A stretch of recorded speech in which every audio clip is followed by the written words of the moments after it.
Orbits of artificial satellite, कृत्रिम उपग्रहाच्या भ्रमण कक्षा. All artificial satellite do not revolve in similar orbit around the अर्थ. तर बघा, सर्व कृत्रिम उपग्रह एकसारख्याच कक्षेमध्ये पृथ्वीभोवती फिरत नाहीत. The function of satellite decide the height of satellite orbit from the earth surface, the nature of orbit, circular और elliptical, and whether the orbit shall be parallel to equator or making some angle with it. ठीक आहे. तर बघा, या उपग्रहांचे कार्य ठरवते की त्यांची पृथ्वीपासून च्या पृष्ठभागापासून असलेली उंची ठरवते आणि त्या ज्या कक्षा आहेत त्या कक्षा वर्तुळाकार असतील का लंबवर्तुळाकार असतील हे सुद्धा ठरवलं जातं. याशिवाय त्या उपग्रहाची कक्षा ही विषुववृत्ताला समांतर असेल किंवा एक प्रकारचा कोन त्याच्याशी करेल हे उपग्रहाच्या कार्यावरून ठरवलं जातं. To put the satellite in its proper orbit at specific height above the earth surface, the satellite is taken to that height using satellite launcher. आणि बघा, पृथ्वीच्या पृष्ठभागापासून या उंचीपर्यंत पोहोचवण्यासाठी, त्या कक्षेपर्यंत पोहोचवण्यासाठी उपग्रह प्रक्षेपकाचा वापर केला जातो, सॅटेलाइट लॉन्चरचा. Then the satellite is given a specific velocity known as critical velocity. आणि उपग्रहाला त्यानंतर विशिष्ट वेग दिला जातो, क्रिटिकल वेलॉसिटी. कुठल्या दिशेने बघा, in a tangential direction to that orbit. तर बघा, कक्षेच्या स्पर्शिकेच्या दिशेने हा विशिष्ट वेग त्या उपग्रहाला दिला जातो, कक्षेची स्पर्शरेषाच्या दिशेने दिला जातो. The satellite then start revolving around the earth. त्यानंतर हा उपग्रह पृथ्वीच्या भोवती फिरायला सुरुवात करतो. The formula for the velocity VC can be derived as below. तर बघा, VCचा फॉर्म्युला कसा कॅल्क्युलेट करायचा मग. ओके, VC म्हणजेच काय, critical velocity. If a satellite of mass m is revolving around the earth in an orbit of height h with speed vc, then as seen in the chapter on gravitation, a centripetal force is equal to mass into vc square upon r will act on it. ठीक आहे. तर बघा, vc कसं calculate करायचा, तर उपग्रहाचे वस्तुमान m आहे, ठीक आहे, आणि तो ज्या कक्षेमध्ये फिरतोय त्या कक्षेची उंची h आहे, क्रिटिकल स्पीड किती आहे, VC आहे. ओके, आणि यावरून सेंट्रिपिटल फोर्सचा फॉर्म्युला काय असेल मग, mass into critical velocity square upon R. Here R is the orbital radius of satellite from the centre of earth. आणि आर काय आहे, तर पृथ्वीच्या केंद्रापासून ऑर्बिटचं असणारं अंतर आहे. ठीक आहे, डायग्राममध्ये सुद्धा दिलं बघा तिथं. ठीक आहे. स्मॉल आर जो आहे तो काय आहे, हाईट ऑफ सॅटेलाइट, आणि कॅपिटल आर जो आहे तो रेडियस ऑफ अर्थ, आणि एच म्हणजेच काय, तर पृथ्वीच्या पृष्ठभागापासून सॅटेलाइटची असलेली उंची. आणि यासोबत तुम्ही हे लक्षात ठेवा, सेंट्रिपिटल फोर्स म्हणजे काय, a force which acts on a body moving in a circular path and is directed towards the centre around which the body is moving. ठीक आहे, अभिकेंद्री बल म्हणायचं त्याला. ओके, तर त्यानंतर बघा पुढे काय सांगितलंय मग, तर this centripetal force is provided by gravity of earth. ठीक आहे, आणि हे जे अभिकेंद्री बल आहे ते कुणी प्रदान केलंय, पृथ्वीच्या गुरुत्वाकर्षणाने. म्हणूनच therefore the centripetal force is equal to gravitational force between the earth and the satellite. म्हणून बघा काय म्हणलंय, अभिकेंद्री बल बरोबर पृथ्वी व उपग्रहामध्ये असणारे गुरुत्वीय बल. आता सेंट्रिपिटल फोर्सचा फॉर्म्युला दिला बघा डाव्या बाजूला, काय आहे, m into VC square upon R plus H is equal to gravitation force कसं कॅल्क्युलेट करतो आपण, gravity capital M, mass of earth small m, काय असेल मग ते, स्मॉल m आपल्याला दिले मास ऑफ सॅटेलाइट, आणि डिवाइड बाय R प्लस एचचा स्क्वेअर. ठीक आहे, कॉमन फॅक्टर कॅन्सल करा, लेफ्ट हँड साईडमधून स्मॉल m गेला, राईट हँड साईडमधून स्मॉल m गेला, लेफ्ट हँड साईडवरून R प्लस एच गेला, राईट हँड साईडवरून R प्लस एचचा स्क्वेअर, यामधला एक निघून गेला. काय राहिलं बघा मग, तर V C square is equal to gravity into mass of earth divided by r radius of earth plus h height of satellite above the earth surface. ठीक आहे. तर बघा तिथं ग्रॅव्हिटीची व्हॅल्यू दिली आहे, मास ऑफ अर्थची दिली आहे, रेडियस ऑफ अर्थ, ह्या तिन्हीच्या व्हॅल्यू तिथे दिलेल्या आहेत. ओके. तर आता आपण काय केलं, हा जो VC आहे क्रिटिकल व्हेलॉसिटी ह्याचा आपल्याला स्क्वेअर कॅन्सल करायचा आहे.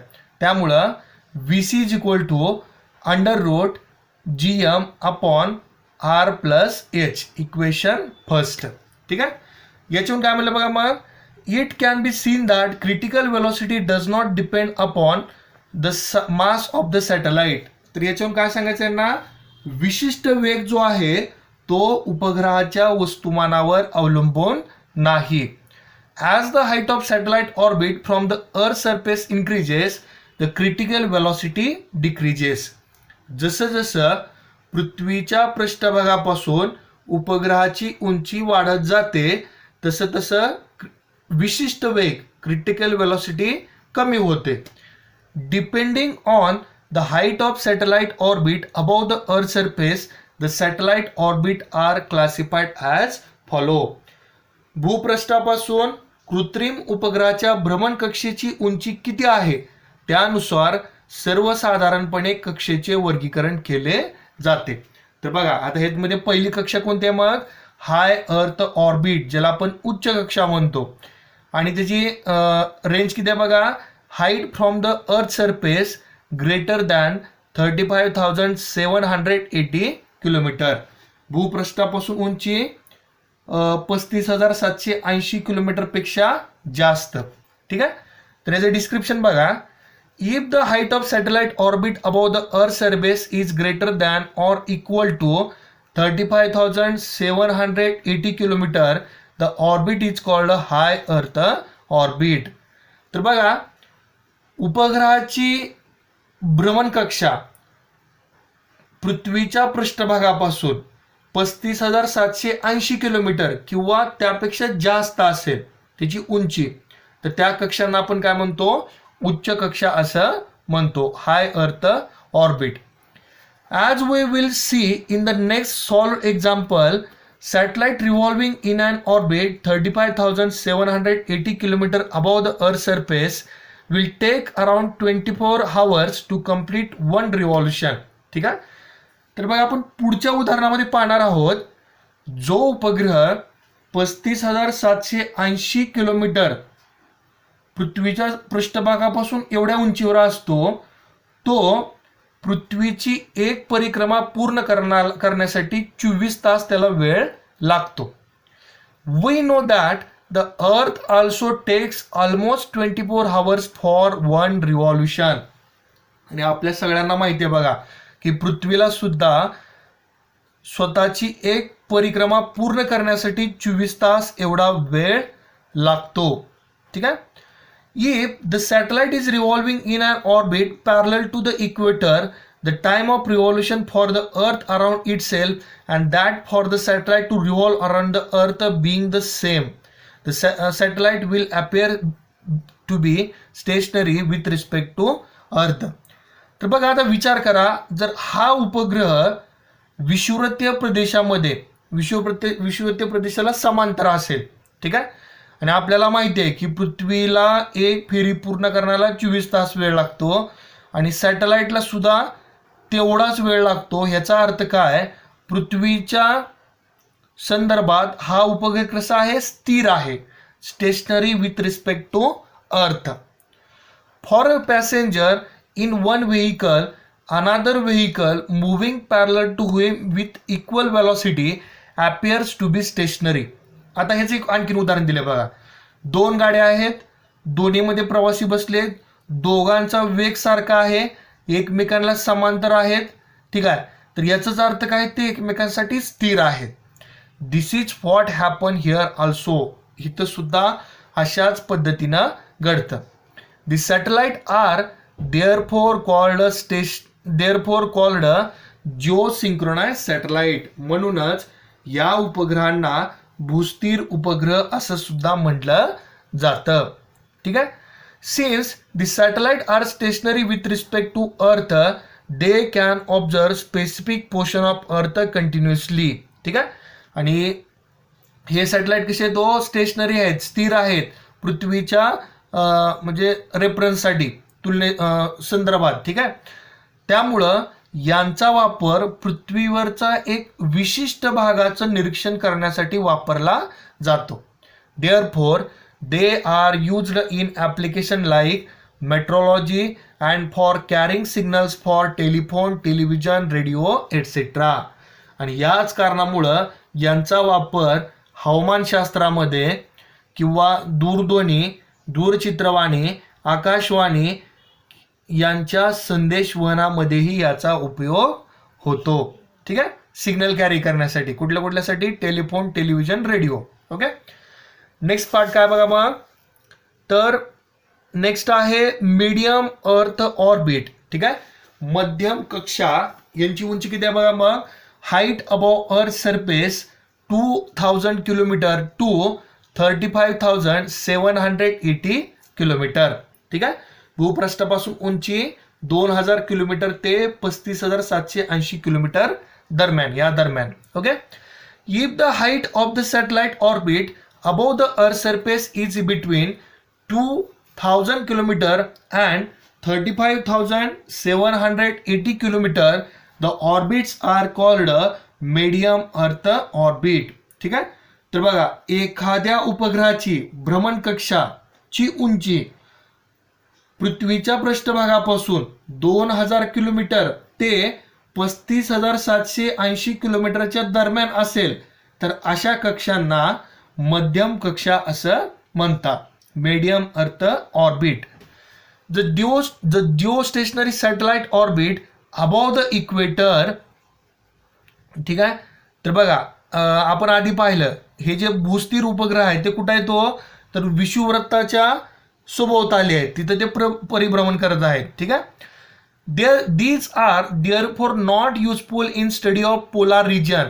आता हे कुठं येतं, विषुववृत्ताच्या भोवती आहेत, त्यामुळं दक्षिण किंवा उत्तर गोलार्ध जो ध्रुव आहे त्याचा आपण अभ्यास याच्या सहाय्यानं करू शकत नाहीत. बरोबर आहे. पृथ्वी गोल आहे, त्याचा मध्यंतरीचा भाग विषुववृत्त आणि त्याच्या वरती आणि खाली काय आलं, उत्तर आणि दक्षिण ध्रुव. ह्याचा अभ्यास आपण याच्या सहाय्याने करू शकत नाही. For this purpose elliptical medium earth orbit passing over the polar region are used. आणि या कारणास्तव लंबवर्तुळाकार कक्षा ही जी आहे पृथ्वीची, जी या ध्रुवीय प्रदेशावरून जाते, या कक्षेचा वापर केला जातो. These orbits are called polar orbit. आणि यांनाच काय म्हणलं जातं, ध्रुवीय कक्षा म्हणलं जातं बघा या ऑर्बिटना. Okay. In this orbit the satellite complete one revolution in 2 to 24 hours. आणि या कक्षेमध्ये उपग्रह त्याची एक फेरी पूर्ण करण्यासाठी 2 ते 24 तास लागतात. Some of this satellite revolve in circular orbit at a height of around 20,200 kilometre above the earth surface. ठीक आहे.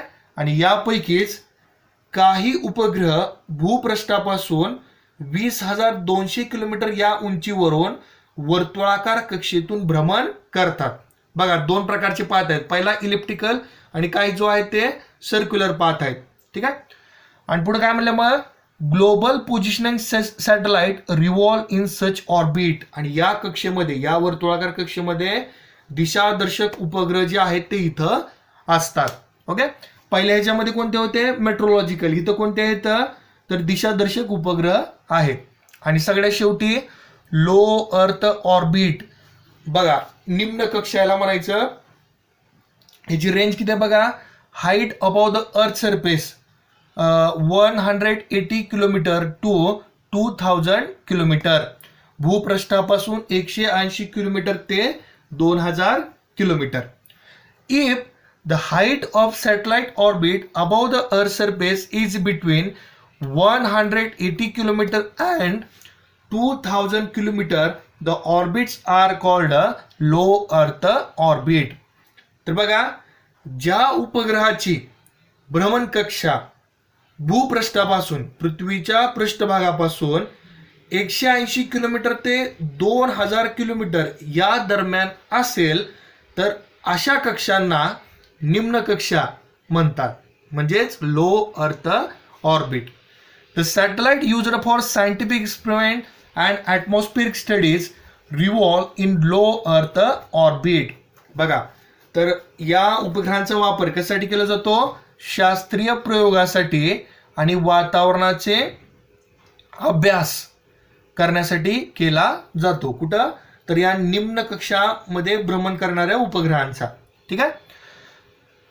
Depending on height of their orbit they complete one revolution in around 90 minutes. बघा, तर त्यांच्या उंचीचा विचार करता एक फेरी पूर्ण करण्यासाठी यांना 90 मिनिट एवढा कालावधी लागतो. ठीक आहे. International space station and Hubble telescope also revolve in low earth orbit. ठीक आहे. तर आंतरराष्ट्रीय अवकाश स्थानक आणि हबल दुर्बीण याच कक्षेमध्ये परिभ्रमण करतात. Figure 10.4 shows various orbit of satellite. बघा, आकृती 10.4 मध्ये दर्शवलंय, वेगवेगळ्या कक्षा तिथं दाखवलेल्या आहेत. कोणकोणते बघा?